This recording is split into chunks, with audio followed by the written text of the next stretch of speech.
Mwaka 1945. Dunia ilikuwa katikati ya vita kuu ya pili ya dunia. Lakini hakuna aliyekuwa tayari kwa kile ambacho kingetokea nchini Japan. Na katikati ya historia hiyo ya kutisha, kulikuwa na mtu mmoja ambaye angekwepa kifo mara mbili. Jina lake lilikuwa Tsutomu Yamaguchi.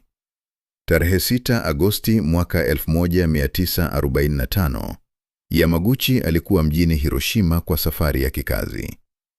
Asubuhi hiyo ilionekana ya kawaida. Watu walienda kazini, magari yalitembea barabarani. Hakuna aliyedhani kuwa ndani ya dakika chache mji mzima ungegeuka moto. Ghafla, mwanga mkali sana ulitokea angani. Kisha, mlipuko mkubwa ulitikisa Hiroshima. Marekani ilikuwa imerusha bomu la kwanza la nuklia katika historia ya binadamu.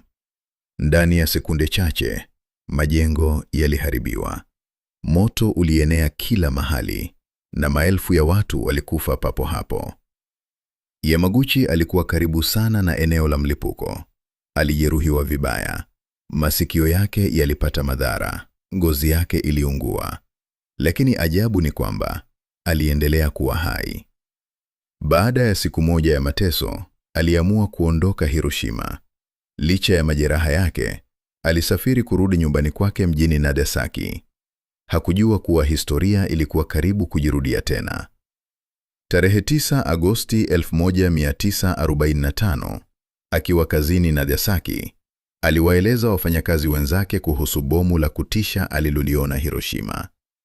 Lakini ghafla, kulitokea mwanga mwingine mkubwa zaidi angani. Marekani ilikuwa imerusha bomu la pili la nuklia.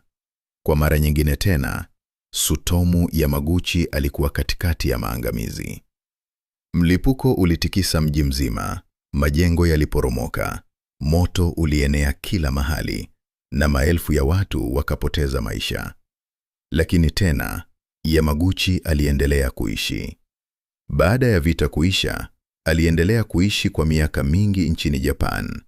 Na hadi leo, anatambulika kama mmoja wa watu wachache duniani waliookoka mashambulizi mawili ya nuklia. Historia yake bado inawaacha watu wengi wakijiuliza, ilikuwaje mtu mmoja akakwepa kifo mara mbili? Na hiyo ndiyo historia ya Tsutomu Yamaguchi, mtu aliyenusurika mabomu mawili ya nuklia. Subscribe channel hii kuendelea kupata matukio kama haya yaliyoishangaza dunia.